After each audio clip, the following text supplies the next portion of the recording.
Assalamu alaikum viewers and welcome back to my channel Study Law with Bushra.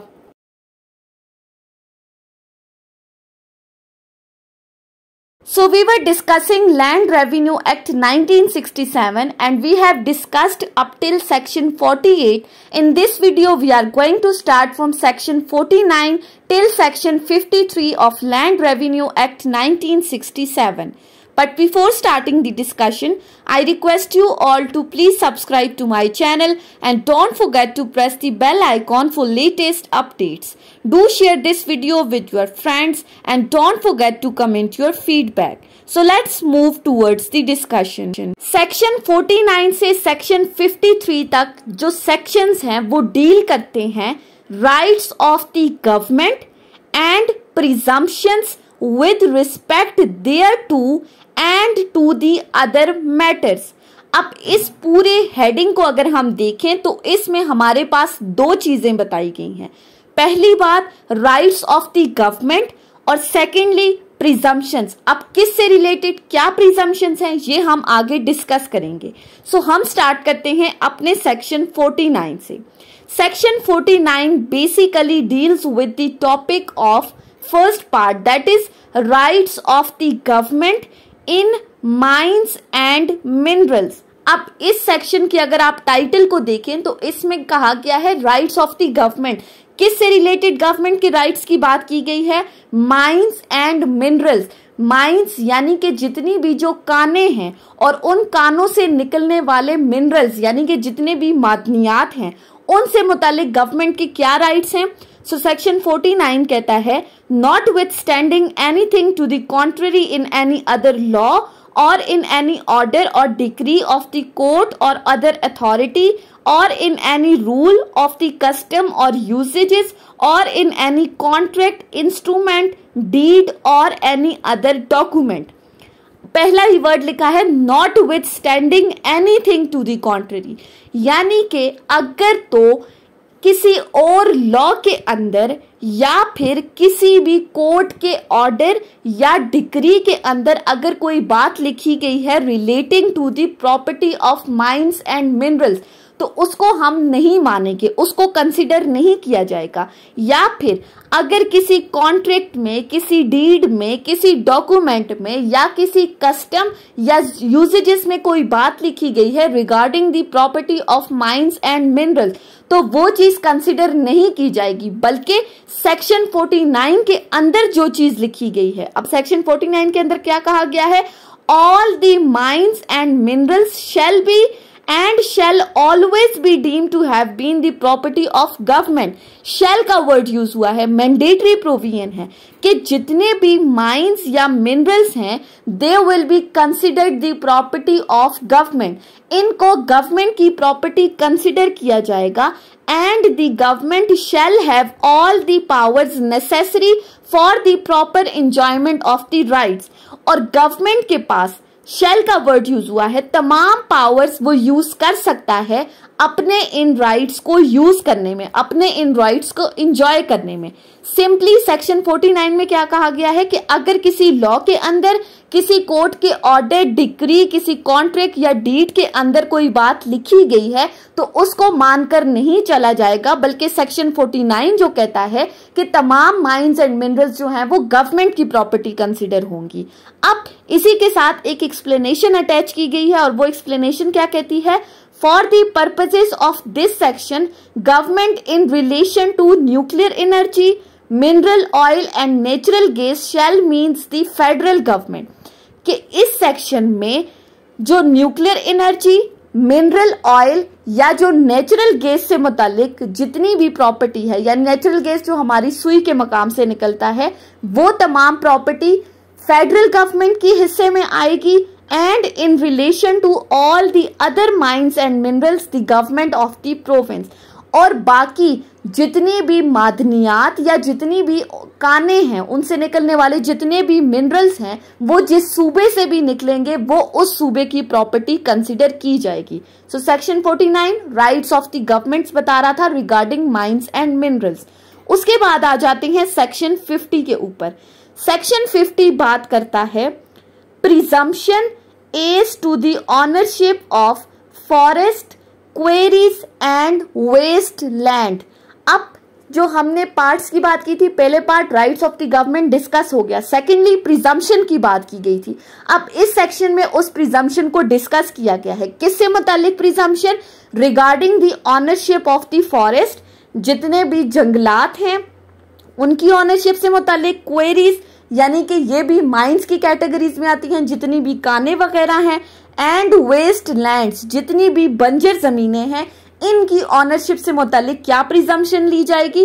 So section 50 ये presumption के बारे में बताता है। क्लॉज 1 की तरफ आ जाएं तो क्लॉज 1 कहती है when in any record of right completed on or before the 18th day of November 1871 in territories where the Land Revenue Act 1877 was or without modification enforced immediately before the commencement of this act, it is not expressly provided for that any forest or quarry or any unclaimed, unoccupied, deserted or waste land or any spontaneous produce or other necessary interest in the land belongs to the landowners, it shall be presumed to belong to the government.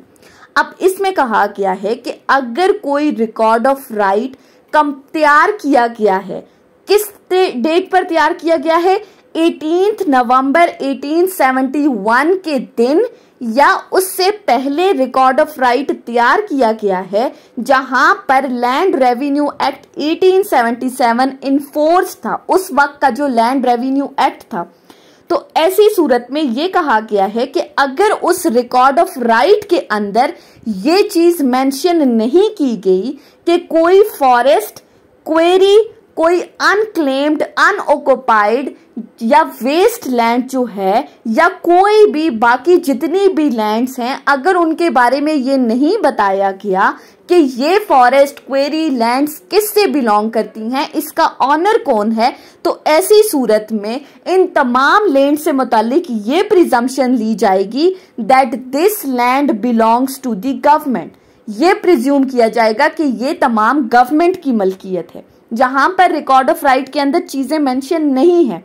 फिर second clause क्या कहती है, इसी को आगे लेकर चलती है। When in any record of right completed after 18th day of November 1871, it is not expressly provided that any forest or quarry or any such land produce or interest belongs to the government, it shall be presumed to be belong to the landowner concerned. अब इसमें कहा गया है कि अगर कोई record of right 18 नवंबर 1871 के बाद तैयार किया गया है, ऊपर हमने कहा था उस डेट पर या उससे पहले तैयार किया गया था, अब इसमें कहा गया है कि अगर वो 18 नवंबर 1871 के बाद तैयार किया गया है और उसमें भी अगर ये चीज मेंशन नहीं की गई कि कोई फॉरेस्ट, क्वेरी या कोई भी लैंड जो है वो गवर्नमेंट से बिलोंग करती है, ऊपर हमने क्या कहा, लैंड ओनर्स के बारे में नहीं बताया, तो वो गवर्नमेंट की प्रिजम्पशन कंसिडर होगी। इसमें कहा गया है कि अगर ये चीज नहीं बताई कि ये गवर्नमेंट से बिलोंग करती है, तो हम ये प्रिजम्पशन लेंगे कि ये जमीन वहां के मालिकों की है, उन लैंड ओनर्स की है, ये कंसिडर किया जाएगा।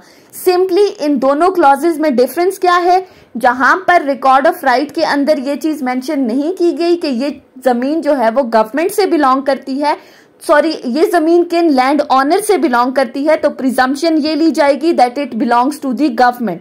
फिर सेकेंडली हमने कहा कि अगर किसी रिकॉर्ड ऑफ राइट के अंदर ये चीज मेंशन नहीं की गई कि ये जमीन गवर्नमेंट से बिलोंग करती है, तो प्रिजम्पशन ये ली जाएगी कि ये उन लैंड ऑनर्स की जमीन है। उसके बाद आ जाते हैं सेक्शन 50 की क्लॉज 3 के ऊपर। क्लॉज 3 क्या कहती है, The presumption created by subsection 1 may be rebutted by showing। अब जो सबसेक्शन 1 के अंदर हमने प्रिजम्पशन ली थी कि ये जमीन जो है वो गवर्नमेंट से बिलोंग करती है, अगर ये चीज मेंशन नहीं हुई कि उसके लैंड ऑनर्स कौन है, तो इसको रिबट किस तरह से किया जा सकता है, आप कैसे प्रूव कर सकते हो कि ये जमीन आपकी है। नंबर 1, फ्रॉम द रिकॉर्ड और report made by assessing officer at the time of assessment. अगर कोई रिकॉर्ड या कोई रिपोर्ट तैयार की गई थी किसी असेसिंग ऑफिसर की तरफ से at the time of the assessment of the land, यानी कि अगर किसी लैंड की असेसमेंट हो रही थी उस वक्त जो रिपोर्ट तैयार की गई थी उस रिपोर्ट के थ्रू आप इस प्रिजम्पशन को रिबर्ट कर सकते हो, number 1। And secondly, if the record और report is silent then from the, अगर तो ये जो रिकॉर्ड या ये जो रिपोर्ट तैयार की गई थी असेसिंग ऑफिसर की तरफ से ये साइलेंट है, मींस इसमें भी एक्सप्लेन नहीं किया गया, मेंशन नहीं किया गया ऑनर्स के बारे में, then from a comparison between the assessment of the villages in which there existed and the assessment of the villages of similar character in which there did not exist any forest or quarry or any land product or interest। जब report silent है तो फिर आप कैसे report करोगे? Comparison के through. किसके comparison के? कि अगर किसी और विलेज के अंदर इसी तरह की जमीनों के मालिकान कोई और हैं तो उनके अकॉर्डिंग उनका मवाजना करते हुए इन जमीनों के अंदर भी उन्हीं मालिकों को कंसिडर किया जाएगा जो बाकी विलेजेस में कंसिडर किए जा रहे हैं। उसके बाद आ जाते हैं क्लॉज 4 के ऊपर। क्लॉज 4 क्या कहती है? Until the presumption is so rebutted, the forest, quarry, land, produce or interest shall be held to be belong to government। Until and unless इस प्रिजम्पशन को रिबर्ट नहीं किया जाता तो उस वक्त तक यही कंसिडर किया जाएगा कि ये जो फॉरेस्ट है, ये जो लैंड है, ये बिलोंग करती है गवर्नमेंट से। प्रिजम्पशन यही मानकर चलेंगे। सो सेक्शन 50 में 4 बातें बताई गई थी कि जहां पर 18 नवंबर 1871 से पहले कोई रिकॉर्ड ऑफ राइट तैयार किया गया है जिसमें ये चीज मेंशन नहीं की कि इन तमाम जमीनों के मालिक कौन है, तो प्रिजम्पशन ली जाएगी कि गवर्नमेंट इसकी मालिक है। सेकेंडली, अगर कोई रिकॉर्ड ऑफ राइट 18 नवंबर 1871 के बाद तैयार किया गया है जिसमें ये चीज मेंशन नहीं की कि गवर्नमेंट इसकी मालिक है तो ये समझा जाएगा कि लैंड ऑनर्स ही इसके मालिक हैं।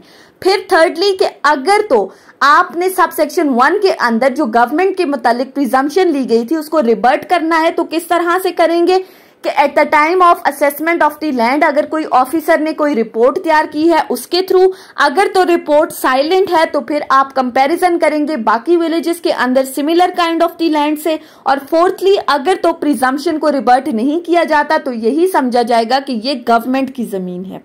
उसके बाद आ जाते हैं सेक्शन 51 के ऊपर। सेक्शन 51 बात करता है compensation for infringement of the rights of third parties in exercise of a right of government। अब इस सेक्शन के अंदर कंपनसेशन की बात की गई है। किस कंपनसेशन से मुतालिक? कि अगर तो गवर्नमेंट ने किसी राइट को एक्सरसाइज करते हुए किसी थर्ड पर्सन के राइट्स को इन्फ्रिंज कर लिया है तो गवर्नमेंट के लिए जरूरी है कि वो उस पर्सन को कंपनसेशन देगी। अब किस तरह की कंपनसेशन और कौन से राइट्स को गवर्नमेंट यूज करते हुए दूसरी पार्टीज के राइट को इन्फ्रिंज कर रही है ये सेक्शन 51 बताता है। सो इसकी क्लॉज 1 कहती है whenever in the exercise of any rights of government referred to in section 49 and 50 the rights of any person are infringed by the occupation or disturbance of the surface of any land, government shall pay or cause to be paid to that person compensation for infringement। अब इसमें कहा गया है कि जहां पर government ने section 49 और 50 के अंदर किसी राइट्स को एक्सरसाइज किया है, अब कौन से राइट्स जो हमने डिस्कस किए थे कि माइंस एंड मिनरल से रिलेटेड जो गवर्नमेंट की प्रॉपर्टी कंसिडर होगी और गवर्नमेंट उन राइट्स को एंजॉय करेगी। अब उन माइंस एंड मिनरल्स को जो गवर्नमेंट एक्सरसाइज कर रही है, उन पर जो अपने राइट्स को एंजॉय कर रही है, अगर वो किसी दूसरे पर्सन की जमीन से हासिल हो रहे थे तो दैट मीन्स गवर्नमेंट ने उस पर्सन के राइट्स को इन्फ्रिंज किया है अपने राइट्स को एक्सरसाइज करते हुए। तो ऐसी सूरत में गवर्नमेंट के लिए कंपल्सरी है कि वो उस पर्सन को कंपनसेट करेगी for that infringement. Second clause कहती है the compensation shall be determined by the as nearly as may be in accordance with the provisions of Land Acquisition Act 1894 कि गवर्नमेंट जो ये कंपनसेशन थर्ड पर्सन को देगी, उसको जो कंपनसेट करेगी वो किसके अकॉर्डिंग करेगी?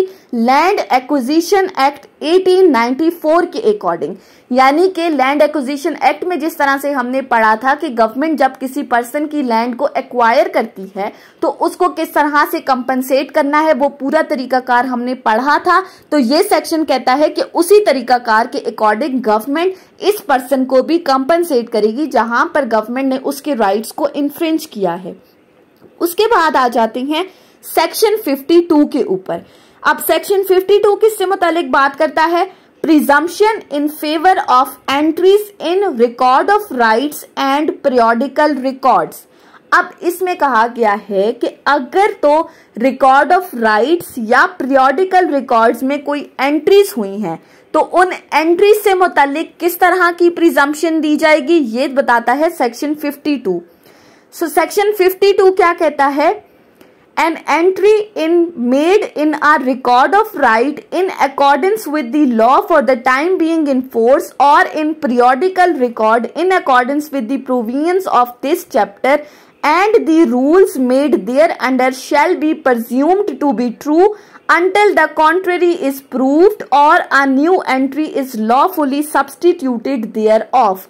अब इस सेक्शन 52 में कहा गया है कि अगर तो रिकॉर्ड ऑफ राइट के अंदर कोई एंट्री की गई है या पीरियोडिकल रिकॉर्ड ऑफ राइट में कोई एंट्रीज की गई हैं, यानी कि जमाबंदी या मिसले हकीयत के अंदर अगर कोई डेटा एंटर किया गया है तो वो जो data in record of rights या पीरियोडिकल रिकॉर्ड्स में एंटर किया गया है उसको प्रिजम्पशन ऑफ द ट्रूथ हासिल है। शेल का वर्ड यूज हुआ है, मैंडेटरी प्रोविजन है कि यही मानकर चला जाएगा कि इनमें जितनी भी एंट्रीज हैं वो बिल्कुल सही हैं अनटिल एंड अनलेस इससे मुतालिक आप कोई कॉन्ट्ररी यानी कि कोई कॉन्ट्ररी प्रोविजंस नहीं लेकर आते, कोई कॉन्ट्ररी एंट्रीज नहीं लेकर आते कि ये जो एंट्रीज हैं ये गलत हैं, या फिर कोई न्यू एंट्री इस पुरानी एंट्री को सब्स्टिट्यूट नहीं करती। उस वक्त तक यही मानकर चलेंगे कि इनके अंदर जितनी भी एंट्रीज हैं वो बिल्कुल सही हैं।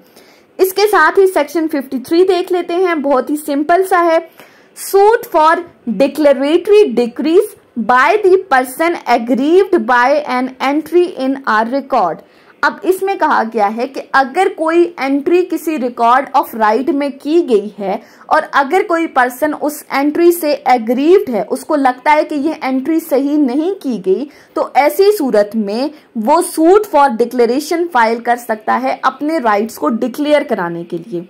सेक्शन 53 कहता है if any person considers himself aggrieved by an entry in record of right or periodical record as to any right of which he is in possession, he may institute a suit for declaration of his right under Chapter 6 of Specific Relief Act 1877। कि अगर कोई person खुद को aggrieved consider कर रहा है किसी भी ऐसी एंट्री से जो रिकॉर्ड ऑफ राइट या पीरियोडिकल रिकॉर्ड में की गई हैं, कैसे एग्रीव्ड कंसिडर कर रहा है? मीन्स टू से कि अगर उसे लगता है कि किसी जमीन की पोजेशन उसके पास थी और उस जमीन की पोजेशन किसी और पर्सन को शो की गई है उन रिकॉर्ड्स ऑफ राइट के अंदर, तो ऐसी सूरत में वो person suit for declaration file कर सकता है under section 42 of Specific Relief Act 1877 in order to declare his ownership, in order to declare his right। सो ये थी हमारी आज की डिस्कशन सेक्शन 49 से सेक्शन 53 के ऊपर। इसके साथ ही हमारा चैप्टर 6 कंप्लीट हो चुका है। सो आई होप कि आपको ये लेक्चर समझ में आया होगा अगर आपने इस वीडियो को अटेंटिवली सुना है तो। अगर आपको ये वीडियो अच्छी लगी है तो इस वीडियो को लाइक करें, कमेंट करें और चैनल को जरूर सब्सक्राइब करें। Thank you so much for watching this video. Till then, Allah Hafiz.